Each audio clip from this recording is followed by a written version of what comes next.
Nah aing tujuh-ujuk aya di leuweung. Gerentes palbe ruas. Panona rurat redet ka unggal juru, tapi angger main teh bener-bener memang aya di leuweung. Sajong-jongan mah palbe ngahulang deui bae. Aduh, bener-bener aneh ya. Kumaha ari geus kieu? Aing teu apal jalan balik ka Lembur Cipansur. Buah-buah peda aing ngarempak pantangan Prabu Durakumala. Aduh, tuh aing salah sorangan, kalah kagoda hayang ngaliuk sagala ka tukang. Gerentes palbe keur kitu gaur kadenge sorang maung gagaur ti kajauhan. Palbe ruas deui bae jeung bepisoak. Aduh, cilaka. Di leuweung teh bener-bener gerotan. Eta sorang maung oge kadenge jelas. Kumaha lamun aing dikerekeb? Aing besieun. Aing kudu guat-guat ingkah di leuweung. Bari jeung sieun ka cida oge, palbe terus leumpang deui sakaparan-paran ngan saukur nuturkeun indung sukuna lantaran manehna teu apal ka mana jalan balik. Aneh, bareng jeung palbe ngalengkah leumpang, hiup angin ujug-ujug ngaguru, dangdaunan rangrang jeung dahan garing anu rek kaliwatan ku palbe rabeng kaliberan ngajarauhan. Kitu deui sato-sato leutik sabangsa kadal beurit mermut kelenci jeung sajawana lalumpatan ngajarauhan. Leuwih adehna deui leumpangna palbe teh siga anu dituturkeun ku sorang manuk gaok, suit muncuing, koreak jeung manuk jurig lainna.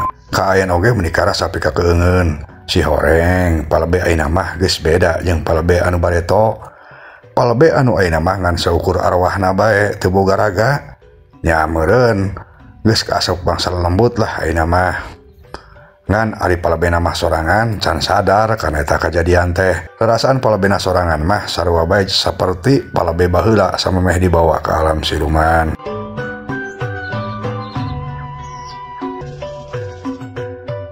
Harita oge bari leumpang teh hate palebena mah sasebelakan kaketegan bae.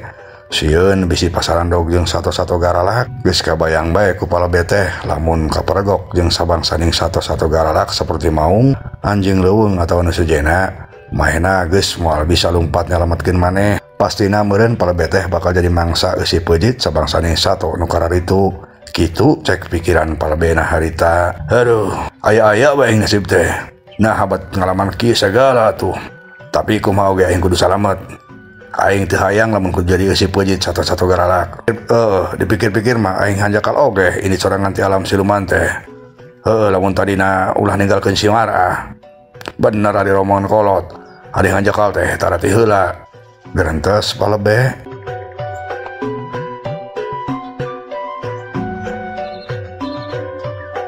Palbe terus bae leumpang bari jeung hatena mah beuki teu tenang. Jajalaneun beuki rembet. Leuweung karasa beuki geuman. Sorang monyet lutung jeung surili kadenge rame patembalan. Tapi kabeh oge siga nu ngajaruhan palebe. Keur kitu cilong clek aya hiji maung luncat ngadepong siga nu ngalangan jalan palebe. Eta maung gagaur meuni tarik. Palebe ruas rek luncat tapi turna kalah karasa leuleus. Eta maung merong ka palebe siga nu rek ngarontok. Palebe meuni sasah sungu calawak leungeun tutunjuk. Hus, ini sia ka ditu, ini sia. Cek palebe ngawani-wani maneh ngagebah eta maung. Aneh eta maung teh bet siga sieuneun ku palebe. Maung gagaur deui bari undur-unduran terus berecet be kabur ninggalkeun palebe.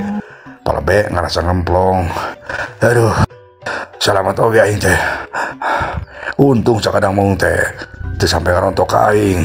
Gerentes palebe tuluy bari hes oge palebe maksakeun deui leumpang mapayan jalan anu kacida rembetna. Betisna anu barared balas ti kakarait karena cucuk mah geus teu dirasa. Cek dina pikirna nu penting manehna teh bisa geuat-geuat kaluar ti eta leuweung. Aduh, bener-bener sangsara aing. Nyaho bakal kieu mah aing teh moal ninggalkeun si Marah. Meureun aing teh boga batur. Cek palebe ngomong sorangan bari sukuna mah terus bae ngalengkah leumpang. Cag urang tunda heula.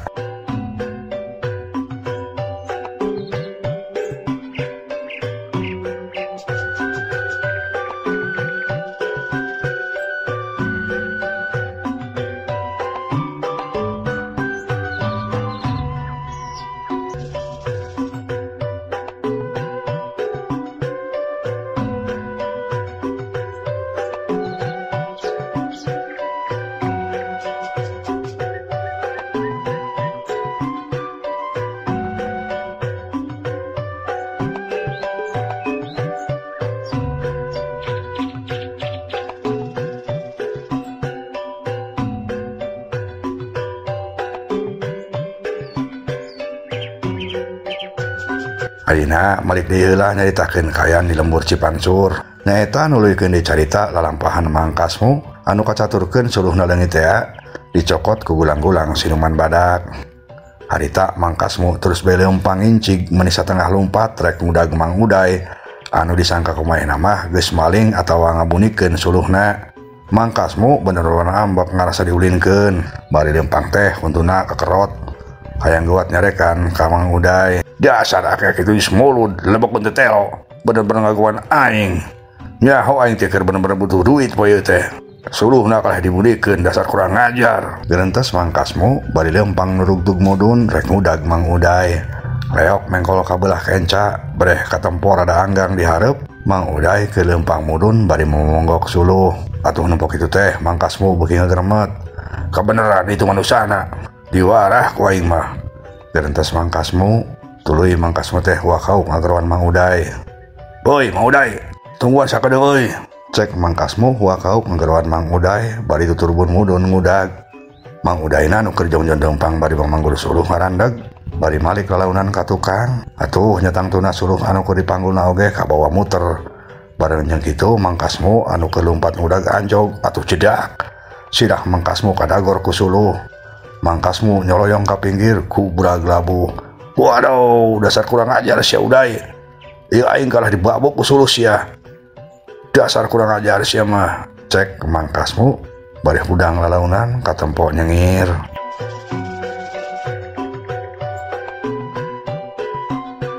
Di sajian pihak Mang Udayna reuas barang nampa Mangkasmu anu labuh kababok ku suluhna teh. "Geuning maneh Kasmu? Atuh ieu lain nanahan ngadan ngababokeun maneh kana suluh kuring. Kumaha teu naon euy?" Cek Mang Uday, tapi ngomongna teh bari rada nyengir seuri. Atuh napa Mang Uday kalah sigana nyengserikeun kitu, Mangkasmu nu keur ambek kalah ka beuki ambek. Ari sia kalah nyengserikeun aing Uday. Tuyahan sia mah, lain heureuy ieu mah sia. Atuh naha tuh da manehna Kasmu? Make udag-udag kami sagala atuh. Aya naon teh laingna? Aya naon euy? Aya naon sia? Montong pura-pura sia Uday. Kamanakeun sia suluh aing? Cek Mangkasmu deui bari marongos. Mang Uday ngahulang tapi ari sikapna mah tetep bae kalem. "War, nah nanyakeun ka dewek atuh. Suluh ilaing ya suluh ilaing, diteundeun ku ilaing. Nah sia nanyakeun ka dewek. Waras teu ilaing teh sia." Tembal Mang Uday. "Alah, sia montong pura-pura teu boga dosa sia cek aing ge. Boga ku sia suluh aing teh dibunikeun sia. Kok tadi bawa ka mana sia? Kapan ngaing bae nu aya di dieu teh? Mangkara sia dibadeu ku jurig mah." Cek Mangkasmu deui beuki ambek. Dituduh kitu terus ku Mangkasmu. Mang Uday nu teu reung masa boga salah jadina malik ambek. Cak ngecakeun suluh anu keur diponggo ku manehna. "Ilaing mah sugan bener-bener ngajak ribut sia Kasmu. Sidik sia kajeul lain ku ilaing. Aing ngan sakur mau suluh aing. Ari sia naha nuduh ka aing mau suluh ilaing ha?" Cek Mang Uday, ayeuna mah manehna oge ambek. Katampo beungeutna oge meuni beureum. "Alah sia, moal badug ngaku sia. Bisa bae sia suluh aing teh dibunikeun ku ilaing. Tuluy dijual ka pasar. Buat kadikeun sia suluh aing." Mangkasmu keukeuh nuduh. Atuh Mang Uday oge beuki ambek bener-bener teu tarima dituduh maok suluh ku Mangkasmu. Haok Mang Uday oge hahaok deui. "Sia mah cek aing ge bener-bener ngajak ribut Kasmu. Cek aing oge aing teu masa maok suluh sia. Ari sia tetep bae nuduh ka aing. Geus hayu sia geluceung aing." Cek Mang Uday meureun ku ambek-ambekna tungtung mah jadina ngajak gelut ka Mangkasmu. Atuh Mangkasmu anu ti samemehna geus ambek ti heula geus teu loba omong deui ditangtang gelut kitu ku Mang Uday teh. "Hayu sia ngajak gelut ka aing mah. Sugan aing ge sieun sia." Cek Mangkasmu bari tuluy gajeleng bae nubruk awak Mang Uday. Tungtung mah ger bae galungan. Kurentel ka ditu, kurentel ka dieu, silih dengkek, silih bintih, silih dedetkeun.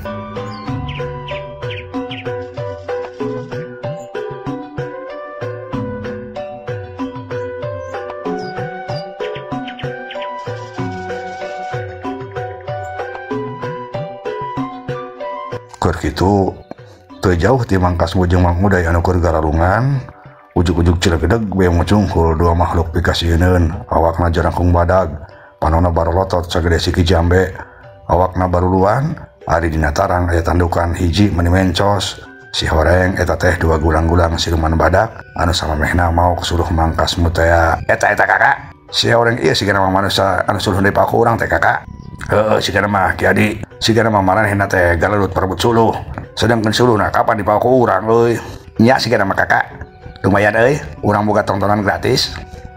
Ulah kitu sia Ki Adi, urang geus kalah gede ka maranehanana lantaran urang eta dua manusia jadi galut. Atau terus kudu kumaha tuh urangna kakak, ku urang kudu pisahkeun sia, sekalian urang kudu minta hampura pe beja lamun suluh teh dipinta ke urang. Cek gulang-gulang lanceukna, nya tuh kakak hayu atuh cong pisahkeun. Baina oge geus kalolot make galut sagala dasar manusia. Cek adina, atuh tuluy eta dua makhluk dikasieun teh agegag laleumpang ngadeukeutan Mang Uday jeung Mang Kasmu anu keur galut keneh. Aduh udah galut kitu euy, geus kalolot ka riring. Cek gulang-gulang adina, oh bener baina oge galut we sagala. Paling oge maraneh teh parebut suluh lain. Pampura euy suluh maraneh teh dicokot ku uing, ampura euy sing ridho nya euy. Gulang-gulang lanceukna ilu ngomong bari narik awak Mang Kasmu, maksudna mah misahkeun ambih teu galut teuing. Atuh Mang Kasmu jeung Mang Uday anu keur galut teh medeuwas. Duanana ngareret ka palebah dua makhluk gulang-gulang anu karek daratang. Barang breh boh Mang Kasmu boh Mang Uday medeuwas ka cida. Soak ka bina-bina saking keurewas jeung soakna duanana oge langsung ngabalecir Mang Pret. Tolong, jurig, cek Mang Kasmu bari tuluy ngabecir teh heula. Jurig, aya jurig, tungguan euy Kasmu, tungguan.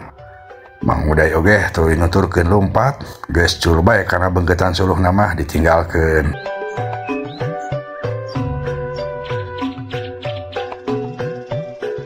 Hari dua gulang-gulangna katempo kalah arolohok. Mbak, dasar manusia kakak, padahal mah urang teh boga niat goreng heuh kakak. Tapi eta kalah kalabur kitu.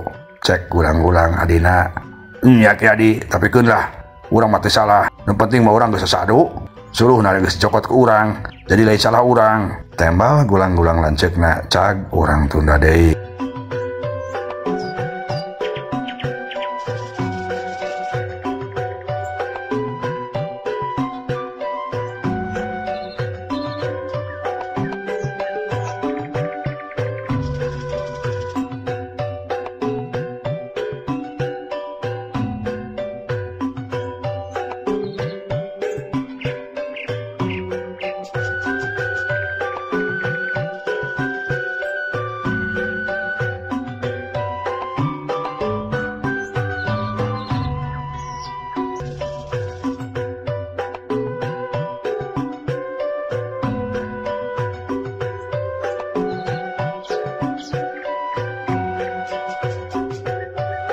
Ayeuna urang balik deui heula nyaritakeun Bahradia, Pak RT, tua kampung jeung Mang Uman anu keur laleumpang baralik ti imah Akidusni teh.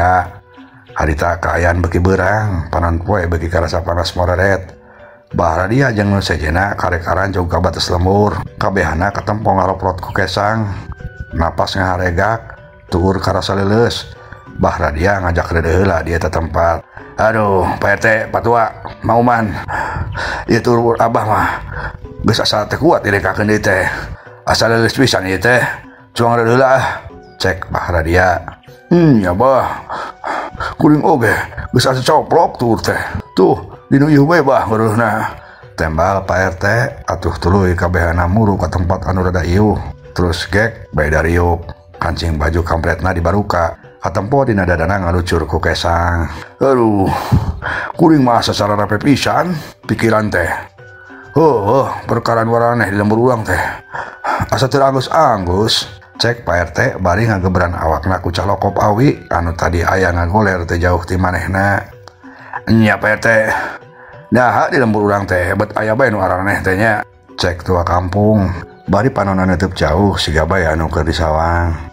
Sedangkan Bahradia jeung Mang Uman mah ngan saukur caricing teu loba omong, sigana marahna doaan mah keur ngararasakeun kacape. Keur kitu kadenge aya sora dua jalma anu keur gogorowokan tulung-tulungan ti beulah tonggo. Tolong, ajurig, tolong. Pak RT jeung nu sejenna ngararieu ka palebah datangna sora breh katempo ku kabehan Mang Kasmu jeung Mang Uday keur tuturubun lalumpatan ti beulah tonggo. Atuh Pak RT jeung sejenna teh meni kaget. Oh ya naon deui eta Mang Kasmu jeung udah lalumpatan kitu. Cek Pak RT. Nya, nah jalma teh nya. Cing cegat Mang Uman, cegat ka dieu. Tembal tua kampung bari malik nitah ka Mang Uman, supaya nyegat pangkas jeung Mang Uday ambih kadarinya. Tetalangke Mang Uman teh masih capek oge gewat-gewat nangtung. Tuluy leumpang huak hauk ngageruan Mang Kasmu jeung Mang Uday. "Woi, Mang Kasmu, Mang Uday, aya naon euy? Ka dieu. Cek Mang Uman huak hauk. Sora Mang Uman anu huak hauk sigana kadenge jelas ku Mang Kasmu jeung Mang Uday. Maranehna tuluy maralik muruk ka tempat Pak RT jeung nu sejenna. Datang-datang eta dua jalma teh langsung was-was bari jeung halan diplek diuk satengah ngaberebutkeun maneh. "Aduh, cilaka Pak RT, patua euy. Mang Uman cilaka," cek Mang Kasmu. "Ya Pak RT, patua, aduh cilaka gede. Tah gara-gara nama Mang Kasmu aya juri jadina," cek Mang Uday. "Nah kalah nyalahkan kuring atuh Uday. Kapan ieu nu ngundang picilakaeun ge lain," cek Mang Uday kalah silih sedekeun jeung Mang Kasmu. Pak RT jeung sejenna silih dadet, tuluy bae Pak RT teh pok ngomong. Gus. Ulah ngomong kitu lah tuh, sok caritakeun heula, aya naon sebenarnya tuh. Nah, siga nu sorieun kitu teh, cek Pak RT. "Sok atuh ku lain Kasmu dongengkeun, kapan ieu yang mimiti ngundang masalahna oge," cek Mang Uday. "Ya sok duat Mang Kasmu, sok berat caritakeun kumaha kajadianna. Kuring ayeuna terus terang bae keur marenit ku ayeuna kajadian-kajadian araraneh di lembur urang teh," cek Pak RT. "Oh, nah teh Pak RT, kieu caritana mah," cek Mang Kasmu. Tuluy gerak-dak bae ku Mang Kasmu teh dicaritakeun sakabeh kajadian anu dialaman ku maranehna. Ti mimiti Mang Kasmu jeung Mang Uday ngaralas suluh, terus Mang Kasmu mah leungit. Mang Kasmu curiga ka Mang Uday, ayeuna magarelut sampai terus kawenehan jeung dua makhluk pikasieun anu ngaraku lamun eta makhluk teh anu maling suluhna Mang Kasmu. Sampai ayeuna mah Mang Kasmu jeung Mang Uday teh kalabur nepi ka harita. Tah kitu cariosna mah Pak RT, patua, Abah oge Mang Uman, cek Mang Kasmu mungkas caritana. Pak RT jeung nu sejenna ngaharureng ngadenge cerita Mang Kasmu teh. "Aya deui bae kajadian anu aneh teh. Da eta coba aya makhluk dedemit sampai maling suluh Mang Kasmu sagala. Jang naon coba makhluk karar itu butuh ku suluh sagala teh?" "Nya Pak RT, matak bingung kuring mah, bener-bener bingung," cek tua kampung kabehana katempo ngaharureng.